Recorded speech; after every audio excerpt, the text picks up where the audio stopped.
설교자 아삽이라는 제목으로 하나님 말씀 증거하도록 하겠습니다. 표저가 아삽의 마스길이죠. 마스길은 교훈이라는 뜻이고, 그냥 요즘식으로 설명하면 설교다 이렇게 설교하면 됩니다. 그러니까 아삽의 설교. 성경을 보면은 시편에 마스길이라는 게 13개가 나옵니다. 13개의 교훈이 나오는데 이게 말씀의 원리를 제공하는 거죠. 일종의 설교죠. 그래서 이 마스길을 잘 보면은 시편을 가지고 어떻게 설교 형태의 기도가 있을 수 있나 이런 것들을 보여주고 있습니다. 아삽에 대해서는 미천하게 시작했다 그랬죠. 문지기로 시작해가지고 성장하다가 찬송하다가 3명의 지휘자가 있었는데 가운데가 헤만이고 오른쪽 지휘자예요. 그러니까 두 번째 세컨 지휘자라고요. 그게 아삽. 세 번째 지휘자는 에단이죠. 에단.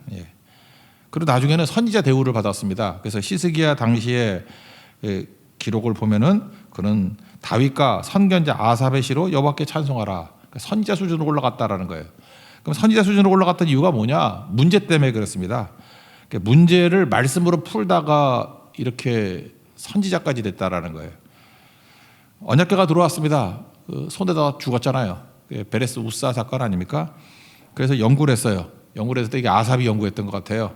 고아 자손이 어깨에 매야 된다. 또 성물에는 손 대면 죽는다. 이게 말씀으로 깨우치다 보니까 말씀에 정통한 자가 됐어요. 그래서 찬양 지휘자에서 더 선지자의 역할을 감당하는 그런 모습까지 가게 되었다는 것입니다. 그래서 아삽은 굉장히 그 뿌리적인 말씀들을 많이 증거했어요. 아삽이 썼던 시 중에 하나가 50편인데 50편은 기본 깨달음이 뭐냐? 이스라엘 사람들이 하나님 백성이 되는 것이 단순하게 혈통만으로 되는 게 아니다. 자동적으로 되는 게 아니다. 당연한 거 아니다. 예배자가 될 때 하나님 백성 되는 거다. 시편 50편 5절이죠. 제사로 나와 언약한 이들이라고. 제사, 예배로 나와 언약한 자. 예배 없으면 뭐 혈통이 아무리 이스라엘 백성이라 할지라도 하나님 백성 아니다. 그런 뜻이라는 거예요. 그래서 시편 50편에서는 예배의 강조점이 있죠. 예배자가 하나님 백성이다. 이제 78편에 넘어와서는 말씀의 가치, 예배의 가치, 말씀의 가치. 그러니까 크리스찬인데 리얼과 페이크의 차이가 뭐냐는 거예요. 진짜와 가짜의 차이가 뭐냐는 거예요. 리얼 크리스찬이 되기 위해서는 말씀이 있어야 되고, 겉으로 볼 때는 크리스찬 같이 보이는데 페이크, 가짜는 말씀이 없다. 그래서 말씀의 가치를 강조하고 있습니다. 그래서 말씀이 있고 없고 차이가 있다는 거예요. 이게 서론이 1절부터 8절까지인데 간단히 설명하면 이런 겁니다. 1절과 2절은 하나님이 주어로 돼서 말씀하고 있어요. 그래서 율법 내일의 말을 들으라.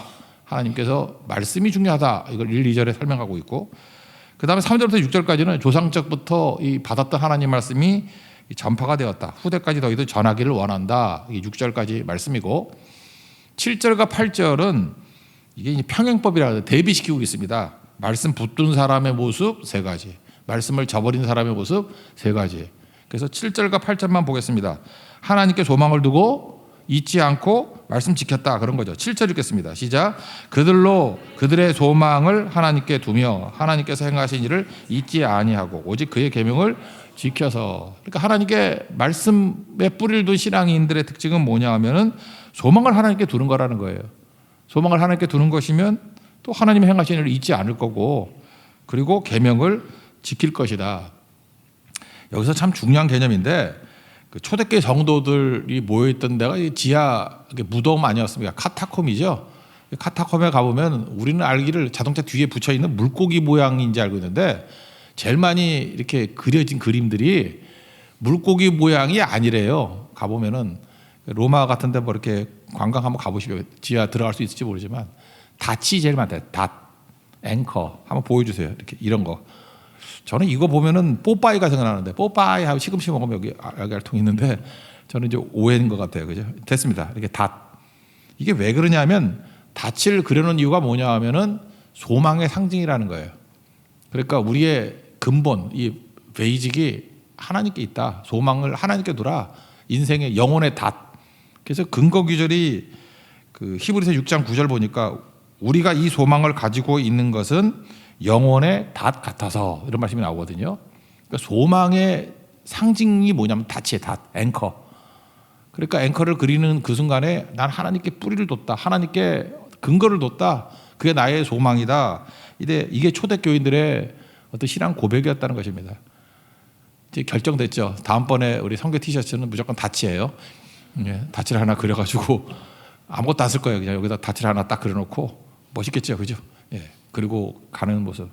설명을 한다 그러면 뭐죠? 히브리서 6장 19절. 우리의 소망은 하나님께 있다. 영혼의 다치다.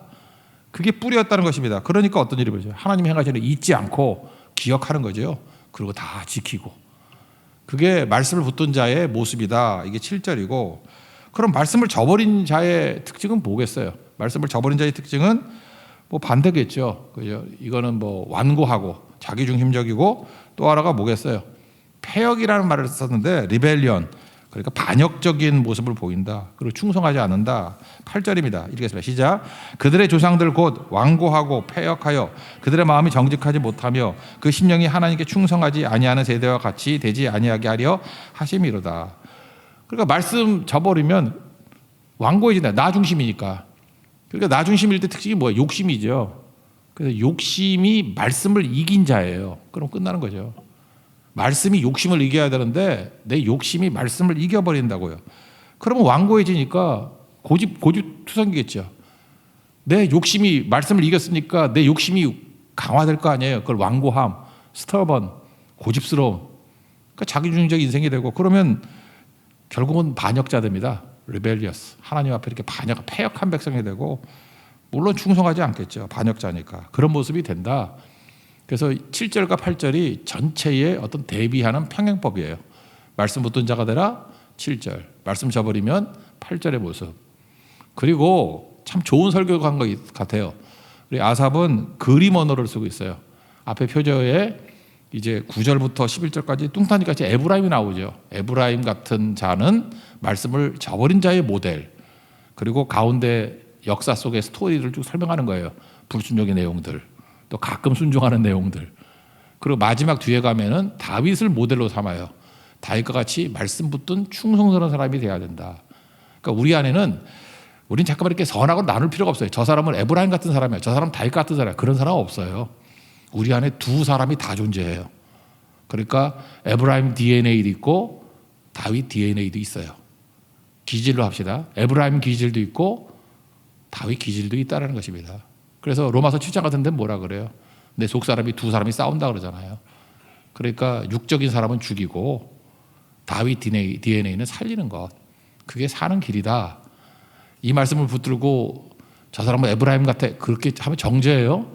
나한테 적용을 해. 나한테. 그죠? 내가 하나님 앞에서 이 두 가지 DNA가 있는데 에브라임은 죽이고 다윗은 살리고, 그래서 충성스러운 종이 되기를 원합니다. 그러면 오늘도 말씀 앞에서 온전하게 서 있는 승리하는 인생이 될 것입니다. 먼저 에브라임 DNA 특징이 뭐냐? 그게 이제 9절부터 11절까지 요약을 해놨는데, 이걸 한번 읽어봅시다. 9절부터 11절입니다. 시작. 에브라임 자손은 무기를 갖추며 활을 가졌으나 전쟁의 날에 물러갔도다. 그들이 하나님의 언약을 지키지 아니하고 그의 율법을 준행을 거절하며 여호와께서 행하신 것과 그들에게 모이신 그의 기이한 일을 잊었도다. 에브라임 지파는 북쪽에서 제일 큰 지파입니다. 근데 욕심이 지배한다는 거예요. 그러니까 뭐예요? 힘든 거 안 하고, 전쟁 때도 죽을 것 같으면 안 나가고, 언약도 지키지 않고 율법도 준행하지 않고, 한마디로 얘기해서 욕심이 말씀을 이기는 삶을 살았다는 것입니다. 사실 에브라임 지파에는 훌륭한 사람 되게 많았는데, 여호수아도 에브라임 지파거든요. 여자 사사 드보라도 에브라임 지파. 그런데 성경을 보면요, 이 에브라임 지파는 힘은 센데 무책임한 지파로 유명해요. 맨날 시비 걸고 반역하고, 욕심이 말씀을 이기면 리벨리어스, 아까 패역이라고 했잖아요. 반역하고. 뭐 그렇다는 것입니다. 샘플 한번 들어볼까요? 기드온 때, 사사기부터 기드온 때 전쟁이 벌어졌습니다. 그랬더니 다 나가서 싸우는데 이 에브라임 지파는 안 나가요. 그리고 승리하고 돌아오니까 적반하장이죠. 왜 안 불렀니? 그래요. 기드온은 성격이 좋잖아요. 되게 이렇게 착한 사람이에요, 기드온은. 그러니까 죄송해요, 내가 못 불렀네요. 그거 아닌데. 그리고 달래서 보냅니다. 그래서 이제 첫 번째 끝나요. 기드온을 보면서 이게 우유부단한 건지 착한 건지 잘 모르겠어. 하여튼간에 에브라임이 이때도 한번 시비를 겁니다. 두 번째 똑같은 일이 또 벌어졌는데, 입다 때. 입다는 아시죠? 사생자고 뭐 이렇게 거칠게 자랐잖아요. 똑같이 전쟁했는데 싹 빠졌어요. 여기 표현하고 똑같잖아요. 전쟁의 날에 뭐라? 그러니까 무기와 활을 가졌으나 전쟁의 날에 물러갔다. 꼭 막판에 빠져. 이거하고 똑같아. 뭐 성교 간다 그래놓고 가보면 없어. 뭐 그런 사람이 있죠. 그게 에브라임 기질이라니까. DNA가 그런 사람이 있어. 다 알아. 머리가 좋아가지고 가기 전에는 뭐 그냥 튀지 말고 그냥 한다 그래놓고 결정적인 때 슬쩍 빠지면 돼. 뭐 이런 게 에브라임이라니까. 그런 게 우리 안에 다 있어요. 누구 바본지 아나? 다 그런 생각도 있고 조금 지나면 뭐 그런 머리는 잘하게 돼 있지. 근데 안타까운 건데 그건 에브라임 DNA예요. 에브라임 DNA. 입다 때도 그랬다고. 그랬더니 입다는 가만 안 두지. 우리 왜 안 불렀냐 그랬더니 전쟁을 벌인다고. 그래서 4만 2천 명 죽여버리는데 에브라임 사람들은 좀 사투리가 심했는가 봐. 그래가지고 에브라임 사람인지 아닌지 에브라임 사람 나와 그러면 나오겠어 죽인다 그러는데 그래서 발음이 좀 어려운 걸 불러서 쉬볼렛 이게 발음 쉬운데 근데 걔네들은 십볼렛 그러는가 봐. 쉽이 안 돼. 쉬볼렛 십볼렛. 그래서 십볼렛 그런 놈은 다 죽여버리고. 우리나라에도 이런 거 있죠. 그 대만 선교사 제 후배 중에 오세훈 선교사라고 있는데 오세훈 선교사 아들이 큰 아들이 우리 민혜은 집사가 옛날에 가르치기도 했었는데 으뜸이거든요. 으뜸이. 경상도 사람에게 으뜸이를 시키면요. 어떠미가 돼요. 내가 100명 실험해봤어. 근데 으뜸이라고 부르는 사람을 봤어. 어떠미. 어떠미까지는 아니야. 어떠미. 뭐 이게 비슷해 하여튼 간에. 그럼 다 죽여버렸다는 거예요. 4만 2천 명. 그러니까 뭔지 알겠죠. 그 다음에 솔로몬 사후에 그 르호보암 때 남북 분열이 일어났죠. 여로보암이 에브라임 사람이라니까. 그러니까 뭐든지 삐딱하고 시비 걸고 분열할 때, 하여튼 부흥할 때는 안 보여. 전쟁에서 승리할 때는 안 보여. 뭐 시비 걸고 뭐 싸우고 뭐 이럴 때만 나타나는 작자들이죠. 작자들. 그게 에브라임 DNA예요. 결국 망해요. 그러니까 무슨 얘기입니까? 욕심이 항상 말씀보다 앞서는 거라고. 우리 안에 내 안에 그게 있어요. 에브라임 DNA가 있다니까. 그러니까 이런 거죠. 뭐 시편 1편 1절에도 나오잖아요. 복 있는 사람, 그러니까 복 더럽게 없는 사람이야. 이거 어떤 사람이죠? 악인의 꾀를 따르고 죄인의 길에 서고 오만한 자리에 앉는 거. 그럼 복 있는 사람은 뭐예요? 여호와의 율법을 즐거워하고 주야로 묵상하는 자. 그러니까 복 있고 없고의 차이점이 어디에 있어요? 말씀에.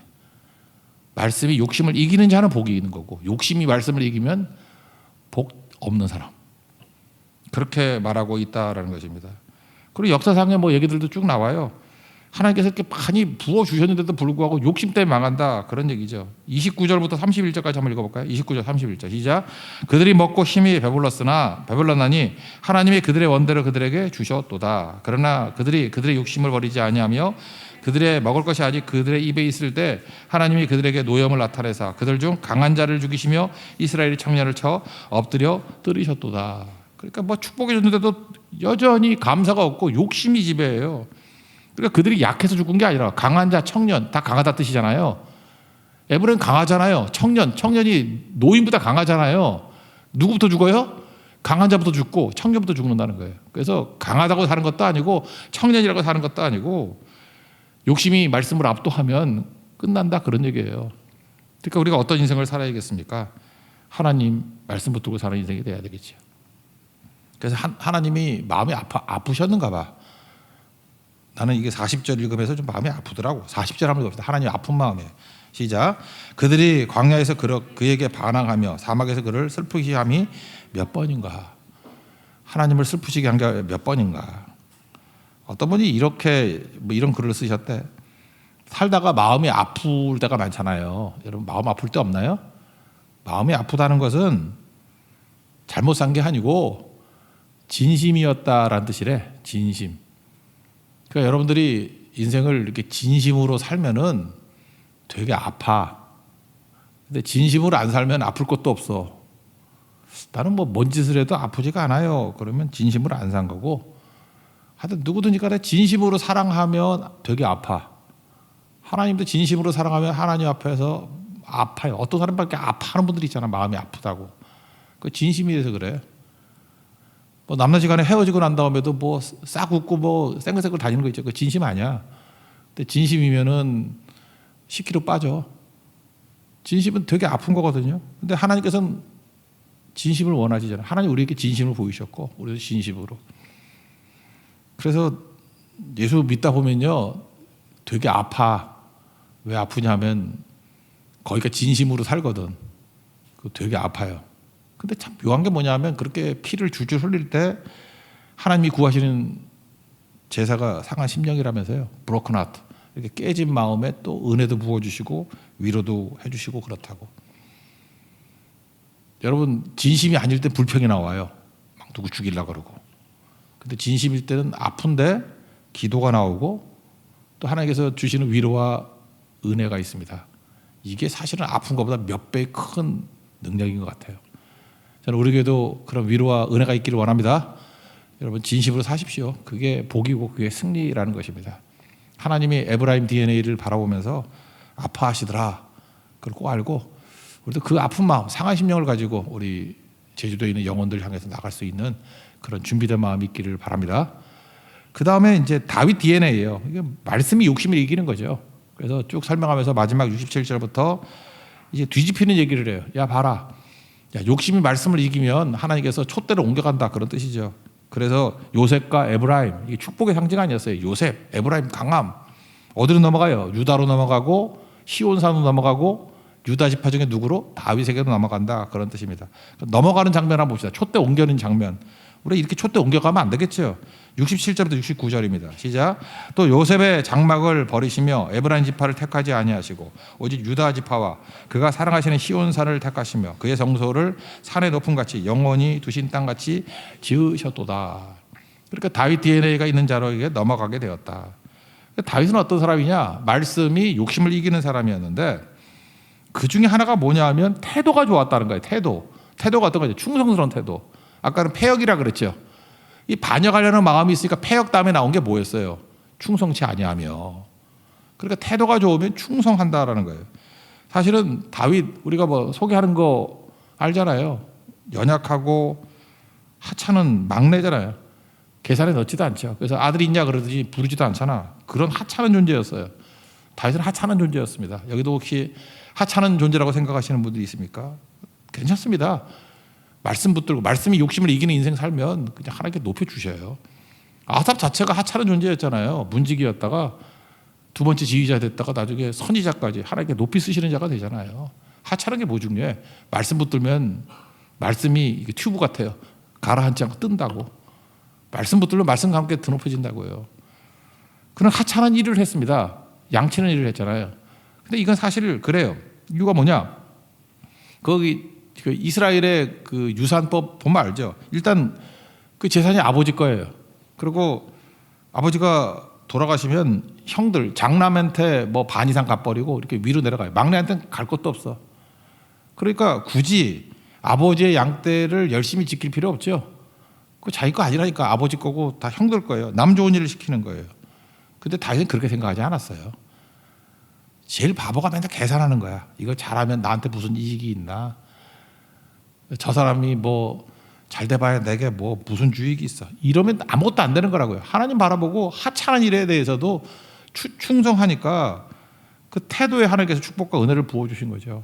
태도 한번 봅시다. 34절 70절과 71절 읽겠습니다. 시작. 또 그의 종 다윗을 택하시되 양의 우리에서 취하시며 전양을 지키는 중에서 그들을 이끌어내사 그의 백성인 야곱 그의 소유인 이스라엘을 기르게 하셨더니.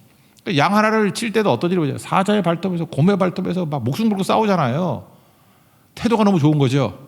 그 태도를 보시고 하나님께서 야 이스라엘 백성들을 맡겨도 되겠다라고 하면서 보다 큰 일을 맡기시잖아요.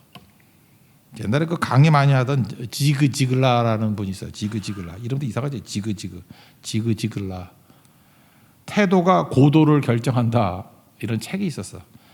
Your attitude determines your aptitude.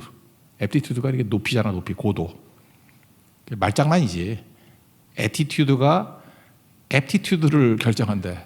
그러니까 태도가 높이를 결정한대요. 난 이 말 되게 재밌어 했는데 다윗의 태도가 그의 aptitude를 결정했어. 되게 중요한 거죠. 요셉도 그랬죠. 태도가 좋잖아요. 노예가 되든 뭐 감옥에 가든 attitude가 좋으니까 그의 가치가 막 올라가잖아요. aptitude가 올라가잖아요. 이런 거 꼭 지켜서 하나님 앞에서 올바른 자세로 서 있는, 하여튼 예수 믿는 사람이 딴 건 모르지만 우리가 신실하신 하나님을 믿는 백성이니까 우리도 신실함이 있어야죠. 신실함이 뭐라 그랬어요? 헤세드인데 faithful. faithful love, 충성스러운, 신실한 우리 가운데 있어야겠죠. 누가 보나 안 보나 하찮은 일이 아니나 절대 여러분들 그 반역자 되지 마십시오. 배신자 되지 마. 가룟유다 같은 사람 되지 마십시오. 그 뭐 백성의 마음을 훔쳤다. 압살롬 같은 사람 되지 마십시오. 잠시 성공해도 하나님이 반드시 꺾어버립니다. 그건. 그렇지만 손해보고 힘들어도 충성스러운 사람 되면 하나님이 갚아주셔요. 하나님이 높여주시고 그게 다윗이었다는 것입니다. 우리 교회 모든 성도들이 다윗 같은 충성스러운 종들은 축복이 임하기를 바랍니다. 그리고 또 하나는 뭐였냐면 실력을 길렀대. 실력을. 그러니까 영성과 실력 같이 있었다는 거죠. 72절 읽겠습니다. 시작. 이에 그가 그들을 자기 마음의 완전함으로 기르고 그의 손의 능숙함으로 그들을 지도하셔도다. 그러니까 충성스러운 것도 중요하고 영성이죠. 또 하나가 실력, 공부하고 그랬다라는 것입니다. 번아웃 증후군이라고 그러죠. 누가 번아웃 하나요? 공부를 많이 하고 일을 많이 하고 뭐 그런다고 번아웃 되나? 일 많이 한다고 번아웃 되는 게 아니라 그냥 한 가지 일만 하면은 번아웃 돼요. 다시 말해서 지루하면. 하기 싫은 것만 억지로 하잖아요. 지루하면 번아웃 됩니다. 이건 모든 분야가 다 그래요. 제가 보니까 가정주부도 이렇게 전업주부도 번아웃 되는 사람이 있더라고. 맨날 밥만 하니까 내가 밥순이야 그러면서 막 나가 떨어진 사람 봤어요. 내가 밥순이야 그러고 한 6시간 자고 또 깨고 또 밥순이야. 너는 맨날 밥만 하고 잠만 자면서 뭐가 힘들다가 그래. 아니에요. 그 번아웃 돼. 너무 지루하거든. 너무 단순하거든. 그래서 여러분들 뭐 과도한 일을 한다고 번아웃 되는 게 아니라 지겨운 일 계속하면 번아웃 돼요. 그렇다고요. 그래서 이 번아웃을 이길 수 있는 방법이 뭐냐면 초보자가 되는 거야. 새로운 일을 하는 거라고. 초보자가 되는 거. 근데 초보자가 되면 번아웃을 이길 수 있어요. 뭐든지 초보자, 처음 하는 일. 근데 예를 들어서 문화 예술 저도 한번 해보려고 그랬어요. 우리도 어떤 자매 보니까 그림을 그리대. 정선이라고. 그게 생긴 거와 다르게 그림 되게 잘 그리더라고. 그래서 저도 시도를 해보려고 그랬더니 안 돼, 난. 일단 이게 문화예술은 진입장벽이 높죠. 그림이 뭐 되나. 나는 그런 거 되겠더라고. 이렇게 물감 뿌려가지고 도화지 붙였다 떼는 거, 뭐 이런 거. 데칼코마니 뭐 이런 거 되게 좋은 것 같아요. 그죠? 그런 건 마블링 같은 거, 뭐 이렇게 물에다가 막 띄워놓고 띄워놓으면 뭐가 이상하게 나오잖아. 그런 건 하지만 그림 그리는 건 안 되더라고. 그러니까 진입장벽이 너무 높아요. 악기도 마찬가지죠. 저도 바이올린 했었는데 그 선생님이 그러더라고. 이렇게 활만 쥐고 있으래. 그래서 난 너무 이렇게 미래 예측 능력이 뛰어나서 뭐가 안 돼. 이틀을 쥐고 있으래. 그래서 내가 물어봤지. 이거 언제까지 쥐고 있으래? 내일까지 해야 된대. 그 다음을 안 물었으면 내가 바이올린을 잘했을 건데 그 다음 뭐예요? 그랬더니 바이올린을 턱에 괴고 일주일 동안 이러고 있어야 된대. 그래서 너나 해라 그러고 나와버렸거든요. 참 진입장벽이 높아. 이게 힘들어. 그죠? 그래서 뭐 예술이라든지 뭐 악기 이런 거 힘들다고. 취미 레저도 마찬가지죠. 골프 치고 싶다 하더라도 돈도 많이 들고 멀리 가야 되고 뭐 쉽나. 수영하려고 그러면 수영장도 근처에 없고 가면 또 뭐 옷 갈아입고 아유 귀찮아. 누가 해 그걸. 그러니까 이게 다 힘들어요. 진입장벽이 어려워서. 제일 쉬운 게 있어요. 내가 가르쳐 드릴게요. 공부야. 공부만큼 쉬운 게 없어. 그래서 저는 모든 번아웃을 이길 수 있는 힘이 공부라고 생각해요. 그러니까 자기 직업과 관계없는 공부. 그러니까 뭐 저는 옛날에 뭐 쓸데없는 공부 되게 많이, 역사 공부 되게 많이 했어. 약간 연관이 있나? 그래서 조선은 내 손 안에 있나이다. 뭐 이런 거서 조선 시대에 그냥 빠삭하게 읽고 또 읽고 그냥 허구한 날 조선만 연구하고 요즘엔 고려를 연구하고 있는데 고려 뭐 이런 거죠. 어떤 사람은 동물.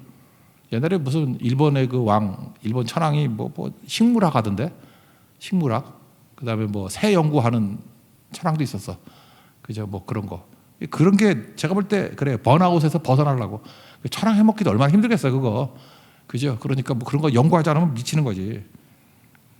우리 동광이도 그랬죠. 신학을 하려고 그러는데 저 친구는 제가 그랬어요. 너는 자전거 전문가 되라. 그래서 자전거 수리하는 사람을 미케닉이라고 그러거든. 제 귀에는 미케닉으로 들리는데 영어로는 머케닉 같은데 하여튼 미케닉이야. 미케닉. 제가 영어를 잘 못해요. 그래서 제 귀에는 미케닉으로 들리는데 미케닉 하라고. 그랬더니 자전거 수리를 엄청 하는데 지 것만 수리해. 그래서 반짝반짝대고 자전거 잘 못하면서 하여튼 왜 그러냐면 저게 중요한 거든. 그러니까 쟤 번아웃 안 된다고. 왜? 오늘도 집에 가가지고 자전거 또 수리했다가 또 닦고 또 분해했다 조립하고 그거거든요. 그러니까 우리에게도 꼭 필요한 게 이거라고요. 어떤 분에서 전문가 되십시오. 그리고 또 하나 우리가 어느 순간에 이렇게 번아웃되고 할 때는 자꾸만 새로운 걸 공부하라고요. 제가 우리 교육자들한테 한번 그런 얘기를 했어요. 좀 적어도 아침 9시부터 오후 3시까지 좀 제자리에 좀 앉아 있으라고. 근데 못 앉아 있는 사람들이 있어. 이거 뭐냐? 공부를 안 해. 왜냐하면 공부 안 하는 목회자가 되면은 단임 목사가 되면 어떤 일이 벌어지냐면 새벽 기도를 못 해. 새벽 기도를 못 하는 이유가 뭐냐? 여러분들 단임 목사님들이 새벽 기도 못 나오는 이유가 뭔지 아십니까? 피곤해서 못 나온다. 아니에요. 단임 목사가 뭐가 피곤해? 힘들어서 못 나온다. 그것도 아니에요. 새벽 기도 매일 나와서 새벽 기도 설교를 하면 주일에 할 내용이 없어. 그래서 못 나오는 거예요. 그러니까 새벽 기도 안 하는 목사 되려 그러면은 그냥 지금같이 살면 되는 거고, 계속 공부하는 거를 몸에 배지 않으면 절대로 새벽 기도 못 해요.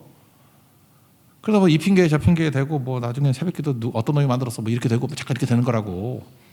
그러니까 지금부터 뭘 배워야 되냐면은 공부하는 거 이거 배워야 된다고. 다윗은 이게 됐다고. 그죠? 충성스러운 영성이 있었고 또 하나가 공부하는 실력이 있었고, 그리고 그런 번아웃 되지 않아요. 계속해서 배우고. 그게 능력이라는 것입니다. 말씀을 중심으로 살아갈 때 다윗 DNA가 우리 가운데 있으면 진짜 리얼 크리스찬이 될 수 있다는 것입니다. 언제나 승리하는 하나님의 거룩한 종 되기를 축원합니다. 자리에 서나겠습니다. 다시 복음 앞에 찬양하겠습니다.